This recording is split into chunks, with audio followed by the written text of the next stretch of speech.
Close your eyes for a moment and imagine a world without modern countries. No borders, no passports, no European Union. Instead, you see vast lands ruled by powerful empires, armies marching across continents, kings rising and falling, and ordinary people struggling to survive in a constantly changing world. Now open your eyes, because today we are stepping into that world. Welcome to a journey that spans thousands of years. A journey through power, ambition, scoot, and rebirth. A journey through the entire history of Europe. But this is not just history. This is a story of how ideas were born, how wars reshaped nations, and how a continent divided by conflict eventually tried to unite. Let me ask you something. Have you ever wondered why Europe became so powerful? Why so many world-changing events started here? Or how small kingdoms turned into global empires? In this video, I'm not just going to tell you facts. I'm going to take you inside the story. You'll see how civilizations rose from nothing, how empires controlled millions, and how everything changed when those empires collapsed. And trust me, some moments in this journey will shock you, because Europe's history is not peaceful. It is intense, dramatic, and sometimes brutal. But at the same time, it is inspiring.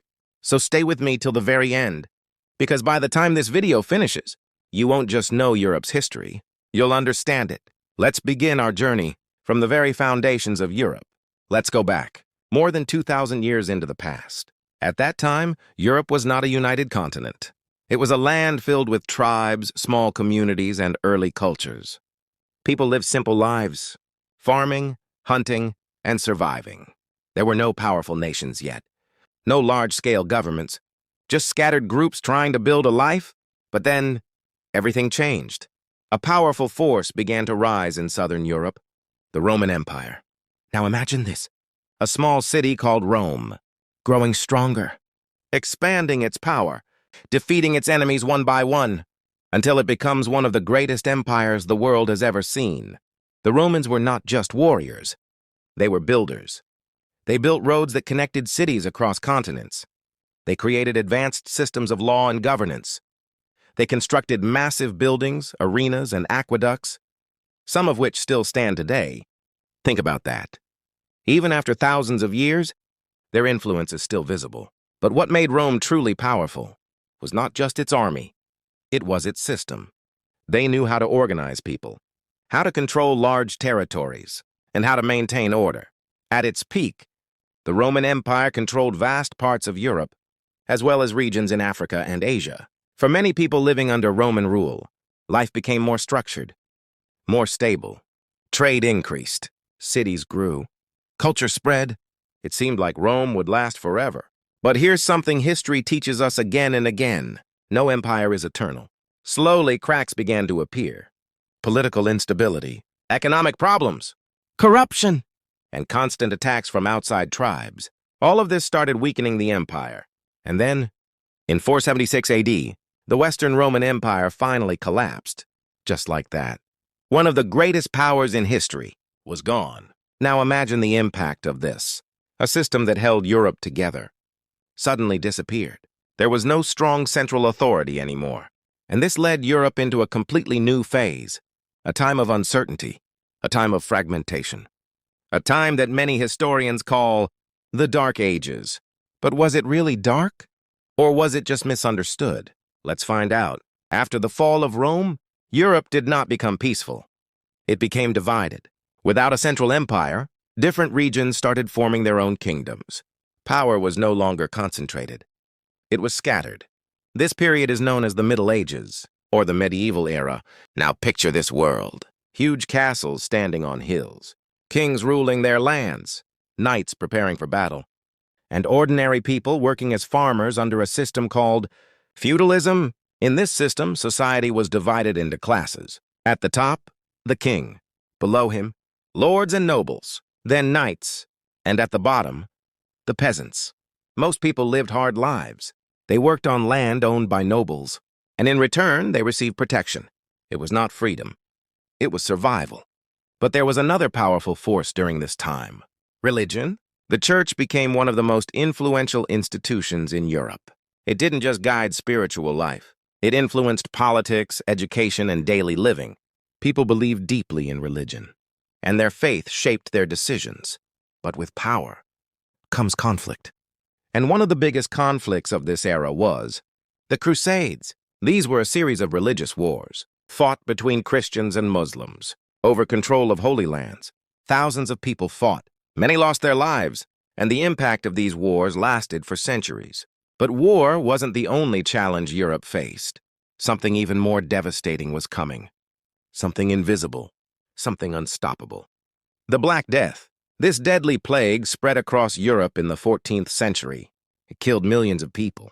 Some estimates say nearly 1/3 of Europe's population died. Think about that. Entire villages disappeared. Cities became silent. Families were destroyed. People didn't understand what was happening.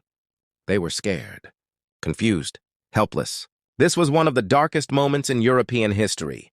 But here's something powerful.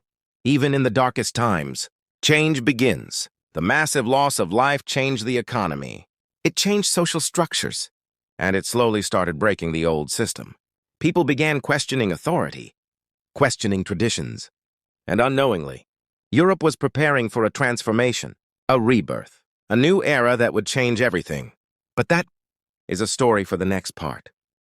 After centuries of struggle, after wars, plagues, and rigid systems, Europe began to change, slowly, quietly, but powerfully. It started in cities like Florence, Venice, and Rome, where something extraordinary was happening. People began to think differently. This period is known as the Renaissance, which literally means rebirth. But this wasn't just a rebirth of art. It was a rebirth of the human mind. For the first time in centuries, people began to question old beliefs, to explore science, to study nature, to understand the world not just through religion, but through observation and logic. Artists started creating masterpieces that captured real human emotion. Scientists began studying the universe, and thinkers started asking bold questions. Imagine living in a time where suddenly new ideas are everywhere. Books are spreading knowledge, and people are no longer afraid to think. Because another powerful invention changed everything, the printing press. Now knowledge was no longer limited to the elite. Books became accessible.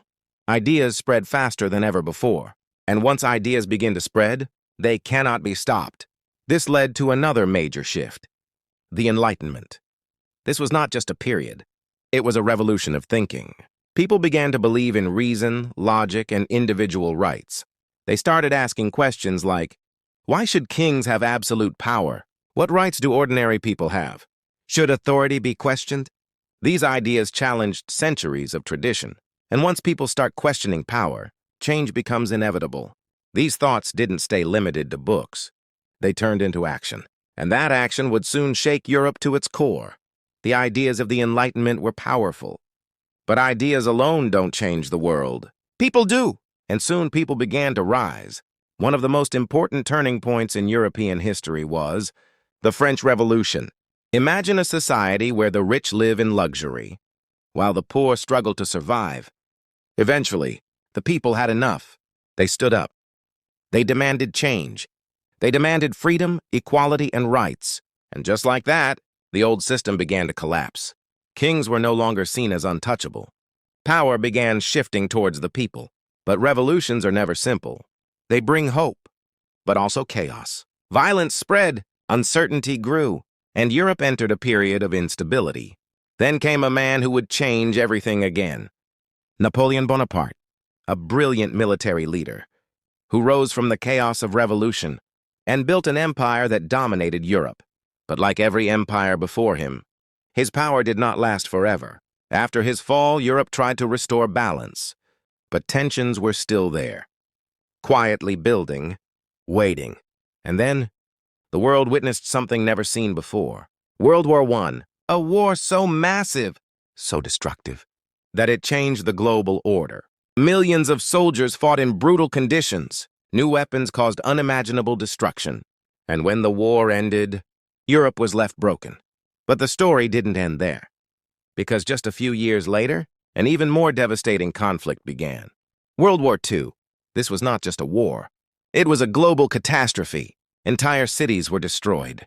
Millions of lives were lost.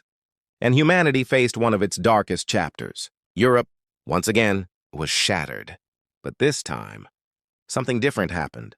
Instead of preparing for another war, Europe made a decision that would change its future forever. After centuries of conflict, after endless wars and destruction, Europe finally realized something important.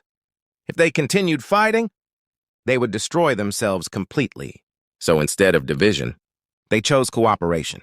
Instead of war, they chose unity. This idea led to the creation of a new system, the European Union.